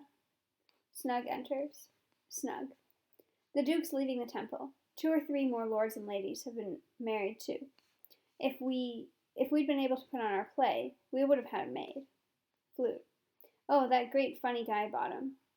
He would have gotten a pension of 6 pence a day for his whole life. 6 pence a day would have been forced on him. I'll be damned if the Duke wouldn't have given him 6 pence a day for playing Paramus. And he would have deserved it too. Paramus is worth 6 pence a day, or it's worth nothing. Bottom enters. Bottom. Where are my guys? Where are my good fellows? Quince. Bottom. Oh, how wonderful to see you. Oh, what a relief. Bottom. My friends, I've got some amazing things to tell you, but don't ask me to tell you what. I swear by my Athenian citizenship that I won't tell you anything. I'll tell you everything exactly as it happened. Quince. Tell us, Bottom. Bottom. No, you won't get a word out of me. All I'll tell you is that the Duke has had dinner already. Now it's time to get your costumes together. Find some good strings for tying on your false beards, and grab new ribbons to decorate your shoes. Meet me at the palace as soon as possible. Look over your lines again. Our play is going to be performed for the Duke. So make sure Thisby's wearing clean underwear. And make sure whoever's playing the lion doesn't cut his nails, because he needs them long to look like lion's claws. And no one eat any onions or garlic. If we have sweet-smelling breath, I'm sure they'll say it's a sweet play. Now, no more talking. Get busy. Go. They all exit. Act 5, Scene 1. Theseus, Hippolyta, and Philostrate enter, with a number of lords and servants. Hippolyta. These lovers are saying some strange things, Theseus. Theseus. Yes, strange, and totally made up, too. I'll never believe any of these old legends or fairy tales. Lovers and madmen hallucinate about things that sane people just can't understand. Lunatics, lovers, and poets all are ruled by their overactive imaginations. Some people think they see devils and monsters everywhere, and they're lunatics. Lovers are just as crazy, and think a dark-skinned gypsy is the most gorgeous woman in the world. Poets are always looking around like they're having a fit, confusing the mundane with the otherworldly, and describing things in their writing that simply don't exist. All these people have such strong imaginations that when they feel happy, they assume a god or some other supernatural being is bringing that happiness to them. Or if they're afraid of something at night, they look at the shrubbery and imagine it's a wild bear. Hippolyta.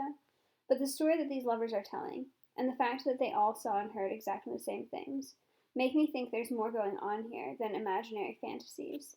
Their story is bizarre and astounding, but it's solid and consistent. The lovers, Lysander, Demetrius, Helena, and Hermia, enter. Theseus. Here come the lovers, laughing happily. I wish you joy, my friends. I hope the days ahead are full of joy for you. Lysander. We wish you even more joy, and hope joy comes to you in your royal walks at your table and in your royal bed. Theseus. Now, what kind of entertainment do we have to fill up the long 3 hours between dinner and bedtime? Where's our entertainment director? What performances have been prepared? Aren't there any plays for us to enjoy while we wait in torture for bedtime to come? Let me see if Philostrate. Philostrate. Here I am, Theseus. Theseus. Tell us what entertainment you've prepared for the evening. Which plays? What music? How will we pass the time without some entertainment? Philostrate, giving Theseus a piece of paper. Here's a list of all the acts that have been prepared. Choose which one you want to see first. Theseus, reading. The battle between Hercules and the centaurs, to be sung by an Athenian eunuch, accompanied by a harp. No, we won't see that. I've already told that story to Hippolyta, while praising my cousin Hercules. What else?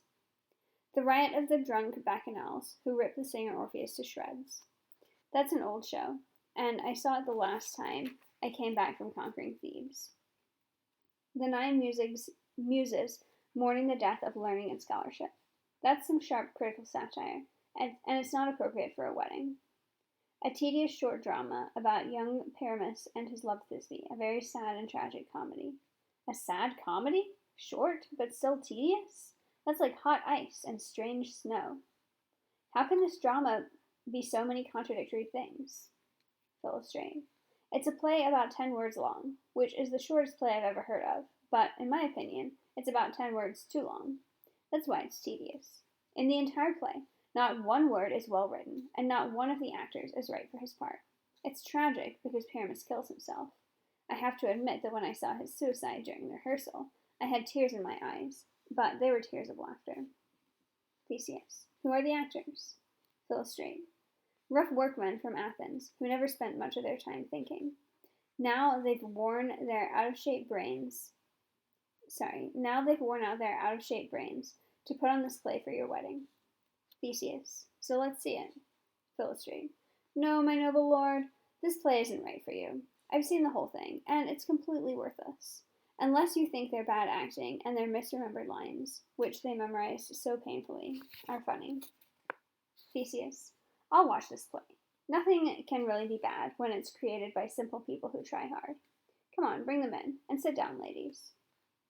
Philostrate exits. Hippolyta. I don't like seeing poor people overburdened or looking bad when they're trying to do something good. Theseus. You won't see anything like that, sweetheart. Hippolyta. He just said that they're no good at acting. Theseus. Then we're even kinder people for thanking them for something they're not good at. We'll entertain ourselves by accepting their mistakes. When poor, dutiful people can't do certain things well, generous people can consider the effort they put into it, rather than the effort that they produce. In my travels, great scholars have come up to me, meaning to greet me with well-rehearsed welcoming speeches, and I have seen them tremble and turn pale, and pause inappropriately in the middle of their sentences, and botch their well-rehearsed tones of voice, because they're so nervous, and then break off abruptly at the end, without actually welcoming me. Trust me, my sweet, I figured out that they were trying to welcome me, even though they were silent, and that message was as clear from someone who was modest and nervously dutiful than it is from someone who is loud and audacious and eloquent. Therefore, love and tongue-tied simplicity can say the most, even when they're saying the least, in my opinion. Philostrate enters. Philostrate. Your Grace, the person who is going to deliver the prologue is ready. Theseus. Let him come forward. The prologue. Quince enters. Prologue. If we happen to offend you, it's because we want to. We don't want you to think that we came here to offend you, except that we want to offend you with our good intentions. Our plan to show off our little bit of talent will wind up getting us executed. Please keep in mind, we're here only out of spite. We don't come here with the intention of making you happy. We're absolutely not here to delight you. The actors are ready to come out and make you sorry. By watching their show, you'll find out everything you're likely to know. Theseus. This guy doesn't pay much attention to punctuation. Lysander. He rode that prologue like a wild horse. He didn't know how to stop it. The moral of this story is that it's not enough to speak. You have to speak grammatically. Hippolyta. Yes, he performed his prologue like a child plays the recorder. He can make sounds, but they're out of control. Theseus. His speech was like a tangled chain. It went on and was a total mess. Who's next? Bottom enters as Paramus, with flute as Thisbe, snout as Wall, starveling as Moonshine, and snug as Lion. Prologue, delivered by Quince. Ladies and gentlemen, perhaps you are wondering what is going on. Well, keep wondering, until the truth makes everything clear. This man is Paramus, if you want to know. This beautiful lady is definitely Thisbe. This man, with the limestone and cement, is portraying Wall, that horrible Wall that keeps these lovers apart. They are content to whisper through Wall's little hole, the poor souls, and no one should be surprised. This man with his lantern, dog, and thorn bush portrays Moonshine, because, if you want to know, the lovers were not ashamed to meet each other by moonshine at Ninus' tomb, in order to carry on their courtship. This grisly beast, which is called Lion, scared away, or rather frightened, the faithful Thisbe when she arrived at the meeting place at night. As she ran from him, she dropped her cloak, which the horrible Lion stained with his bloody mouth. Soon Paramus comes along, a tall and handsome young man, and finds his faithful Thisbe's cloak to be dead. At this point he takes his sword, his bloody, blameful blade, and bravely breaks open his boiling, bloody breast. And Thisbe, hiding in the shade of the mulberry bushes, took his dagger and killed herself. For the rest of the story, let Lion, Moonshine, Wall, and the two lovers talk more about it, since they're standing here. Theseus. I wonder if the lion's going to talk. Demetrius. It wouldn't surprise me, my lord. If these asses can speak, a lion should be able to. Prologue, Thisbe, Lion, and Moonshine exit. Wall, played by Snout. At this point, I, Snout, play a Wall, but not just any Wall. I want you to understand that I'm pretending to be a kind of wall that has a little hole in it. The lovers Pyramus and Thisbe often whispered very secretly through that hole. This clay, this cement, and this stone that I'm carrying around show that I'm that wall. It's the truth. And this is the crack, right side and left side, points with 2 fingers, through which the frightened lovers will be whispering. Theseus. Can you imagine cement and stone talking better? Demetrius. It's the smartest partition I've ever heard speak, my lord. Pyramus enters. Theseus. Pyramus is coming up to the wall. Be quiet. Pyramus, played by Bottom. O grim-looking night, O night that is so black in color, O night which is always there when it is not day, O night, so sad, sad, sad, I'm afraid my Thisbe has forgotten her promise. And you, O wall, O sweet, O lovely wall, you stand between her father's property and mine. You wall, O sweet and lovely wall, show me your hole to stick my eye up against. Wall holds up 2 fingers. Thank you, you're such a polite wall. God bless you for doing this. But what's this I see? I don't see any Thisbe. Oh, wicked wall, through which I don't see any happiness. Damn your stones for disappointing me like this. Theseus. Since the wall is conscious, it should curse back at him. Bottom, out of character. No, actually, sir, he shouldn't say anything. It's not his turn. It's Thisbe's. Disappointing me like this is Thisbe's cue. She's supposed to enter now, and I'll see her through the wall. You'll see. It'll happen exactly like I say. Here she comes. Thisbe enters. Thisbe, played by Flute. O wall, you've often heard me moaning because you kept me separated from my handsome Pyramus. My cherry lips have often kissed your bricks, which are stuck together with cement. Pyramus. I see a voice. I go to the hole to see if I can hear my Thisbe's face. Thisbe. Thisbe, you're my love, I think. Pyramus. I am your love, no matter what you think. And I'm still faithful to you, just like the famous Menander. Thisbe. And I'll be as faithful to you as Helen of Troy until the day I die. Pyramus. Not even Shaphalus was as faithful to his lover Prochorus as I am to you. Thisbe. Me too. I'm as faithful as Shaphalus to Prochorus. Pyramus. Oh, kiss me through the hole in this nasty wall. Thisbe. But I'm only kissing the wall's hole, not your lips at all. Pyramus. Will you meet me right away at Ninny's grave? Thisbe. Neither death nor life will stop me from coming. Pyramus and Thisbe exit. Wall. I, Wall, have done my part. Now that I'm done, Wall can go away. Wall exits. Theseus. The lovers should have waited around a little longer. The wall between them is down now. Demetrius. What can you do? That's what happens with talking walls. Hippolyta. This is the silliest thing I've ever seen. Theseus. The best plays are still only illusions, and the worst are just as good, if you just use your imagination to fill them in. Hippolyta. In that case, it's your imagination that's interesting, not the play. Theseus. If we imagine these guys as they imagine themselves, then they're first-class actors. Look, here come 2 noble animals, a man and a lion. Lion and Moonshine enter. Lion, played by Snug. You ladies, whose gentle hearts make you afraid of the smallest monstrous mouse that crawls around on the floor, might quake and tremble, now when the wild lion roars in his most violent rage. You should know that I, Snug the carpenter, am not a fierce lion or a lioness, because if I were a lion and I showed up here to cause trouble, I'd be taking my life in my hands. Theseus. Ah, it's a sensitive animal with a good conscience.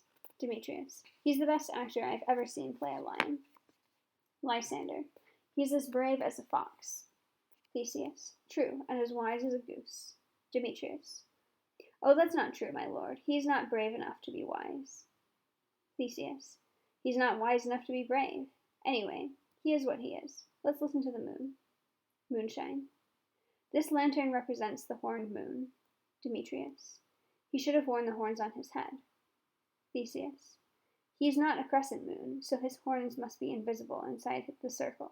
Moonshine. This lantern represents the moon. I myself am playing the man in the moon. Theseus. Well then, that's the biggest mistake of them all. The man should be inside the lantern. How else is he the man in the moon?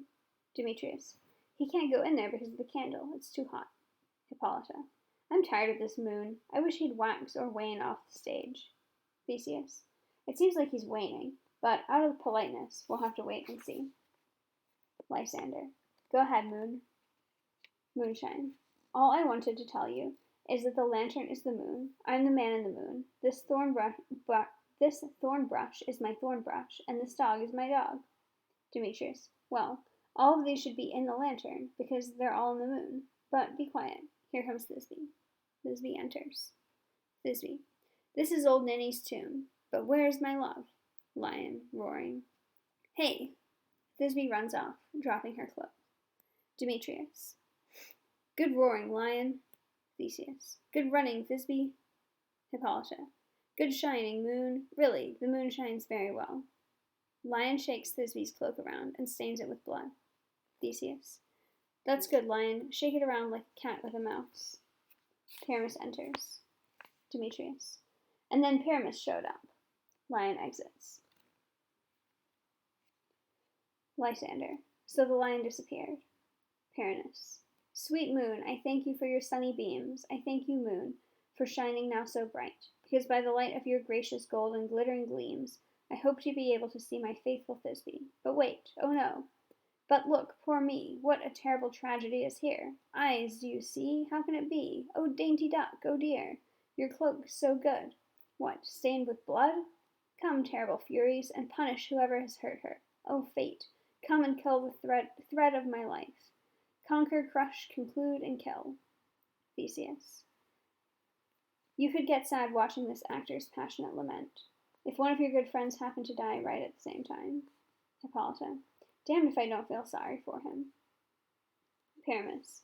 Oh, Mother Nature, why did you create lions? A mean and awful lion has deflowered my darling, who was the most beautiful lady who ever lived, or loved, or liked, or looked. Come on, tears, pour over me. Come on out, sword, and wound Pyramus in the chest. Yes, right here on the left side, where his heart is. Pyramus stabs himself. And so I'm dying. Here I go, here I go. Okay, now, I'm dead. My soul has fled to the sky. My tongue shall see no more. It's time for the moon to go away. Moonshine exits. Now die, die, die, die, die. Pyramus dies. Demetrius. Is someone throwing dice? I guess it's die, not dice, since there's only one of him. Lysander. Actually, he's a die with no dots, since he's nothing. He's dead. Theseus. With the doctor's help, he might recover and become an ass again. Hippolyta. If Moonshine's gone before Thisbe comes back, how will she be able to see in the dark to find her lover dead? Theseus. She'll see him by starlight. Here she comes. Her moaning and groaning will end the play. Thisbe enters. Hippolyta.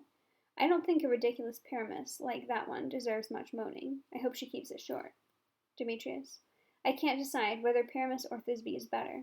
God help us if he's a better man. But God help us if she's a better woman. Lysander. Look, she's spotted him with those sweet eyes of hers. Demetrius. And now she'll start moaning, of course. Thisbe. Are you asleep, my love? What, are you dead, my dove? Oh, Pyramus, get up. Speak, speak. Can't you talk? Dead, dead? The dirt of a grave must cover your sweet eyes. Your lily-white lips, your cherry-red nose, and your buttercup yellow cheeks are gone. Gone forever. Lovers moan and weep. His eyes were as green as leeks. O fate, come, come to me, with hands as pale as milk. Soak your hands in blood and gore, since you have cut the thread of his life with scissors. Tongue, do not speak. Come, trusty sword. Come, blade, drench my breast with blood. She stabs herself. Goodbye, friends. This is how Thisbe comes to an end. Goodbye, goodbye, goodbye. Thisbe dies. Theseus. Moonshine and Lion are left to bury the dead. Demetrius. Yes, and Wall too. Bottom. Out of character. No, I assure you, the wall that kept their fathers apart will be taken down. Would you like to see the epilogue, or hear a country dance between the two of us? Theseus. No epilogue, please. Your play doesn't need to be excused afterwards with an epilogue. Never apologize. When the actors are all dead, no one can be blamed. As a matter of fact, if the playwright had blamed Pyramus and hanged himself with Thisbe's belt, it would have been a very good tragedy. It's a good tragedy, very well done. But come on, let's see you do your dance. Forget your epilogue. The actors dance, and Bottom and Flute exit. The clock has chimed midnight. Lovers, it's time to go to bed. It's almost fairy time. I'm afraid we're going to oversleep in the morning, as late as we've stayed up tonight. This blatantly stupid play has helped us kill the time until bed. Dear friends, let's go to bed. We'll continue this celebration for 2 weeks, with nightly parties and new fun. They all exit. Robin enters. Robin. Now the hungry lion roars, and the wolf howls at the moon. The farmer snores, exhausted from his work. The charred logs glow in the fireplace, and the owl's hoot makes the sick man think about his own death. Now is the time of night when graves open wide and release spirits to glide over the graveyard paths, and we fairies, who run away from the sun, just like the goddess of the night, following darkness like a dream, are getting antsy. But I'm here to make sure that not even a mouse disturbs this blessed house. I've been sent to clean house a bit before the fairies come. Oberon and Titania enter, with their servants and followers. Oberon. Let the dying fire shine a glimmering light throughout the house. I want every elf and fairy to hop lightly, like a bird on a twig, and to sing and dance this song along with me. Titania. First rehearse your song from memory, and make sure each note is pretty. We'll all join hands and sing, and bless this place with our fairy grace. Oberon and Titania lead the fairies in song and dance. Oberon, singing. Now until morning, each fairy should walk through this house. Titania and I will go to the royal marriage bed to bless it, and the children conceived in that bed will always have good luck. Each of the 3 couples will always be faithful and in love, and their children will have no deformities. They won't have moles or hairlets or scars or abnormal markings, or anything else that might alarm someone if their baby was born with it. Use this blessed dew from the fields to bless each room in the palace with sweet peace, and the blessed owner will always be safe. Run along, don't stay too long. Meet me at dawn. They all exit, except for Robin. Robin. If we actors have offended you, just think of it this way, and everything will be all right. You were asleep when you saw these visions, and this silly and pathetic story was no more real than a dream. Ladies and gentlemen, don't get upset with me. If you forgive us, we'll make everything all right. I'm an honest pug, and I swear that if we're lucky enough not to get hissed at, we'll make it up to you soon. If not, then I'm a liar. So good night to everyone. Give me some applause if we're friends, and Robin will make everything up to you. He exits.